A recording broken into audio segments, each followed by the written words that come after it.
nice to get the energy. I always say that concerts are just an exchange of energy. And we bring ours and you bring yours, and it's just a great thing. So that opening piece was our theme for this tour. It's called The Sound of Sunshine. It was by Michael Franti. And we're going to continue pushing the envelope here just a little bit. Every year I like to teach these guys something classical. And we've done a whole bunch of pretty famous classical pieces in the past. And right now we're going to do a piece by Aaron Khachaturian. It's a part of a ballet suite that he wrote. It's probably his most famous work, and it's called Saber Dance.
Did you all hear the French horns and the string bass and everything? Yeah. It's amazing, isn't it? We get people coming up all the time and saying, where was the recording of the trumpets? I didn't see the trumpets back there, but I heard the trumpet. So we're going to continue now with an old big band tune. The earliest version that I was able to find of this tune is Duke Ellington. And so it started out as kind of a swing tune. And then I think in the 1950s, Perez Prado grabbed a hold of this tune and kind of made it a Latin classic. So we're going to do it kind of a la Perez Prado. This is Perdido.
Okay, so we always play little musical chairs in between the numbers, and because some kids play multiple instruments, other kids like to stay on the same instrument all the time, and they get to be kind of ringers on that instrument. And so when we're playing really hard music, which you'll hear a little bit later, everybody finds their best instrument that they play. So some songs we just like to play for fun, and we'll kind of have people play instruments that they don't normally play.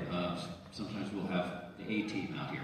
So we're going to play a song that all of these guys have known since the 5th grade or 6th grade, because we always played in the beginning band, but it's just fun. So we're going to do it for you guys, and this is sort of an afterthought from our year. We always put this together at the last minute, at the last rehearsal or two. This one has some choreography that you guys can participate in if you want to. Here's the first move. Here's the second move. Here's the third move. And here's the fourth move. All right, I think you got it. We also like to hear it. We also like to hear that sung when that part of the tune comes up. So shout it out to us. All right, here we go with YMCA.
It's a Village People crowd, is it? Is that what all right, that's your one Village People tune. But don't worry, we have the Police coming up. We've got some other stuff coming up. So we're gonna spread it around a little bit. I should take a moment real quickly while they're getting set up for this to acknowledge. I'll teach you a little bit about the steel orchestra. All of these instruments are made out of 55-gallon oil barrels, and this is the art form that was invented in Trinidad, just slightly pre-World War II and into World War II. The basic idea was founded at that time, and it's been a steady improvement over the decades, technologically and tone-wise on the instruments. to where they're now, you know, they can blend with any orchestral instrument, and as you can tell, they can play just about any kind of music. And so here, most of the people that you see standing at the single pans up front here are like our first violins. They're the highest pitch, and higher pitches don't take up very much room. Is anybody able to tip their pan up? How about that chrome pan? Can that chrome pan, you're right in the middle, so you can see that we have lots of bubbles in there. So each one of those bubbles is a different pitch. So they go from about the size of my back pocket all the way up to a quarter, right? So we only need one barrel for that. You can get 30 pitches or about an octave, 2.5 octaves. And then as the pitches get bigger, we spread them out over more barrels. And so, like right here, Luke is playing a set of double seconds, and it needs 2 barrels because the notes get bigger. And so the principle holds true as you get further back in the band. We have instruments that have 3 barrels, and we have instruments that have 4 barrels back here. And on each side of the band, you see a set of 6 full-length steel barrels. It's called a set of 6 bass, and that's where the bass comes from. And so we have basically first violin, second violin, viola, cello, and bass. It's like the same rough ranges of a string orchestra, and that's how we do this. I'm also going to turn you on to what we have in the middle of the band. It's the percussion section in a steel band is called the engine room because it drives everything. And we have, we're a true mom and pop nonprofit. I'm the executive director, artistic director, and the founder and the babysitter, let's see, custodian. You know, I do a lot of things in the group, and I rely on some volunteers to do other things for me. So we have an engine room back here with 3 guys that are along for the tour out of the kindness of their hearts. Stand up, Kevin. Kevin is actually a parent of one of the guys in the band, and he's our truck driver for this one.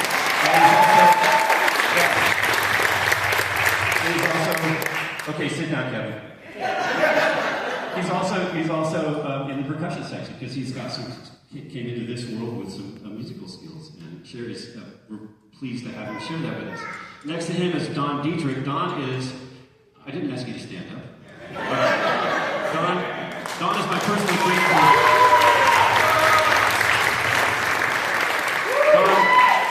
Don has been my personal friend since I first moved to Seattle. One of my first gigs, he was playing the drums on, and I was playing the vibes, and we hit it off, and we've been good friends ever since. And Don is a professional percussionist, as am I, and he's also on our board of trustees.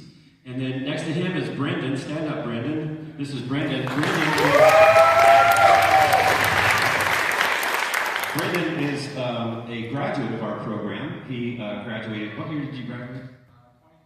He graduated in 2022, and he's still gone on every tour with us to play in the engine room.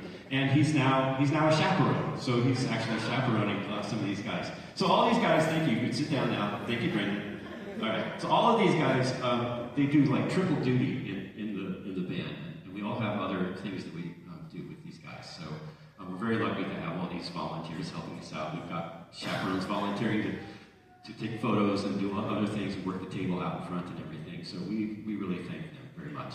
All right, we're going to play a song that I wrote next. And when I first started writing this song, I was just writing this song for my own, I was just out of my own imagination. I thought it sounded cool. And it was a calypso tune. And then I was only about half done with it. And a friend of mine lost his wife in December. She died very suddenly. And she was a lovely lady. I was a good friend with her as well. Her name was Marisol. Like Marisol, Marisol. Sun or sea, what would that mean? Ocean sun, right, yeah. So Marisol, she passed away suddenly, and so I decided I was going to name this tune after her, and that I was going to also write in a tribute to her. And she was from Puerto Rico, and so I needed a little salsa section. So you're going to hear us going back and forth between salsa and calypso on this tune, and the salsa is the tribute to Marisol. So this is a song called One for Marisol.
back to the 1960s television. So I was a kid of the 60s, early 70s, and one of my favorite TV show themes is what we're going to play for you next. And this is Lalo Schifrin's Mission Impossible theme in its original 5/4 form. So enjoy Mission Impossible.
Now we're going to skip ahead to the 90s, and we're going to do a little police for you. This is every every little thing she does is magic.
We're going to throw in one that you expect. We're finally going to give you something that you thought you were going to hear a whole night of. So this is one that we usually use as a warm-up. Because we're indoors and it's a little more formal than playing just an outdoor thing, I decided that we would start with our theme song instead of with our our usual warm-up song. So this is our warm-up song, and you all probably already know it from either from its original, what's his name? Harry Belafonte, thank you. I get names mixed, whatever. Anyway, but this is, you either know the original version from radio if you're old enough, or you might have seen this in Beetlejuice. This is Jump in the Line.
You knew that one, didn't you? Yeah! Good, okay. All right, so we're now getting into the difficult part of the book. So this next tune is really just difficult for me because I'm not a heavy metal thrash drummer. So, but I'm going to do my best on this tune. So a few years ago, when these guys were younger, and there were some other older kids in the group, they kept wanting to play this song from a video game. Enough of them kept coming around and saying, you got to check out this song, you got to check out this song. So I checked out the song and I thought, okay, it wasn't my favorite, but I thought, they really want to play it, so I'm going to arrange it for them. So I arranged it for them. And wouldn't you know, it is our #1 YouTube video still. That performance of in 2019 or 18 or whatever it was, it still gets more hits on our YouTube channel than anything else. And so we wanted to bring it back this year. So this is kind of a thrash metal tune. It's from a video game called Undertale. And there's probably, just judging by the demographic in the audience, there's probably, I'm going to say, 3 people who maybe have heard this song before. So, but anyway, raise your hand if you know what song this is, Megalovania. Raise your hand. All right, there's, okay, 10, 12, we got 14, 15, good. All right, you guys enjoy it. Megalovania.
if you got the lungs, I hope you save some lung power for this one. So, what we're going to do is we're going to mock up the Trinidad Panorama National Championship here in front of you guys.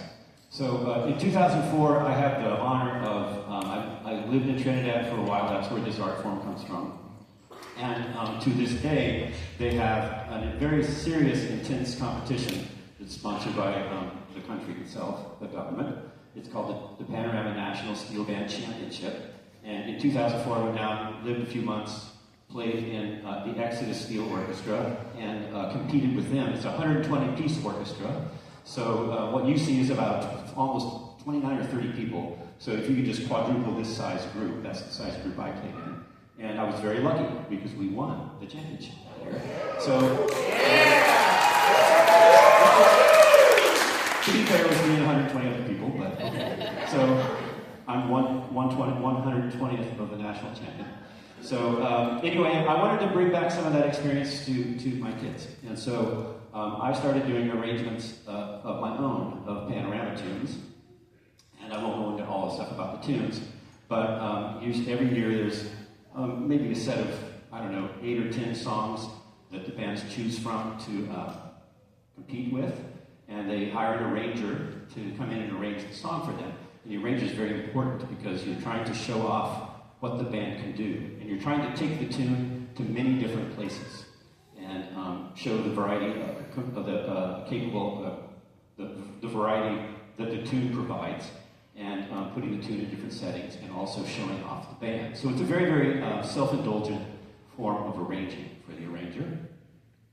And the audience, you guys have to pretend that you're our neighborhood posse. So we're your neighborhood band. We're the Longview Pan Wizards for today. And you've been with us all day, all of the competition day. We're rolling our carts down the street as we get staged for our part in the competition. And you're sitting in the South Grandstand, and we're up on a concrete platform for competition. And back in the very back, there's a table of judges. And those judges are not beyond a certain amount of influence. But it's not money, that's not bribery. What it is how the crowd reacts to the song. So usually the posse, once they get done helping the band, they'll run up and stand around the judges. And they will respond to the tune in the middle of the tune. If they hear something that they liked, that they thought was really cool, or something that they thought must have taken a long time for them to work that up, they cheer for that. They shout and they clap for that thing. And then near the end, if they sense the end of the song is coming, they also start generating applause and cheers, so that the judges know that they're so riled up that they can't wait. They just have to start applauding. And this actually works. The judges do respond to that. So you're going to be our posse. And at any time in this tune where you feel, we took you someplace you weren't expecting, or you heard something that impressed you, you can applaud and cheer just at that particular moment. Okay? So that's the rules. Now, to put the icing on the cake, to introduce the band, excuse me, I got worn out on that last tune. Like I said, that's not my style. Okay. To introduce the band, I have the actual lady who introduces the bands at the Panorama National Steel Band Championship, and her name is Gemma Jordan. So take it away, Gemma Jordan. Ladies and gentlemen, put your hands together and warmly welcome our band on stage. Band number 7, Pan Wizards Steel Orchestra.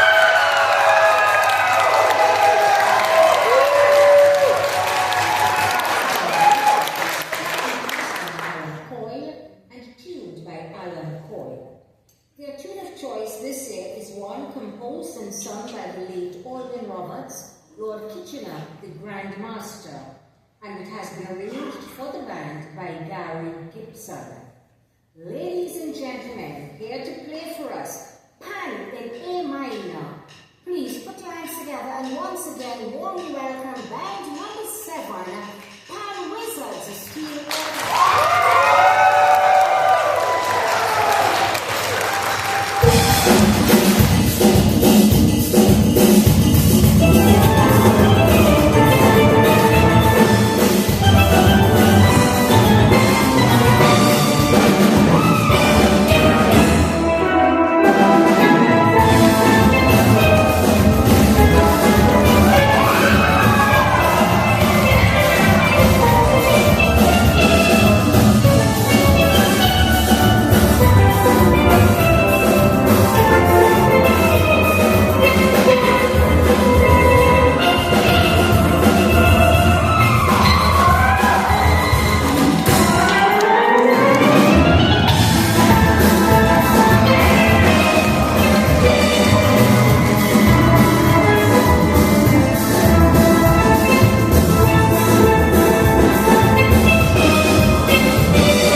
got one more song to play for you guys. There's a great North American tradition in steel band where we invite a few audience members onto the stage because it sounds a lot livelier on stage here than it does to you guys out there. And so if there's anybody out there that doesn't have any sort of tolerance problems with noise, that wants to come and stand and watch the players on stage, you're welcome to come up right now. And I'd say we have enough room for maybe 12, 15 people. We've got some room back there, some room back here, we got some room in here. So you can just make your way to the side over here and stand in the band. And we're going to play some Earth, Wind, and Fire for you guys. And then we're going to say goodnight after that because we got a hotel to check into. But why don't you folks come on down if you want. Yeah, watch your step there. Come on in. We have places right back here. We have places here where I'm standing. We have places here where I'm standing. We have places right in here. You're welcome to come right on inside the band. And there you go. I'd say that's probably just about it. Oh, we got another family coming down. Come on, we'll make room for you. Come stand right here. And bring that boy over here. You guys can hang out. Okay, this is good. I won't be too near the snare drum. That's good. You guys can hang out just right in there, wherever you want to be. You guys find your place. Let them in the front row. Let them in behind the front row here. All we ask is that you don't get in the players' elbows way so that they can play. So, good. You guys settled? All right. Get a nice view. And we're going to play Earth, Wind, and Fire September. And thank you, Longview, for a great night. We had a great time with you guys. So thank you.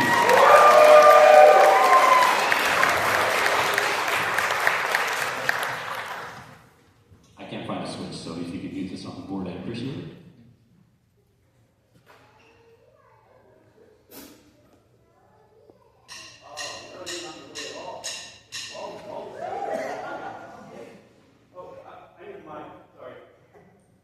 I forgot to tell these guys who just came on stage, you're also our dancers.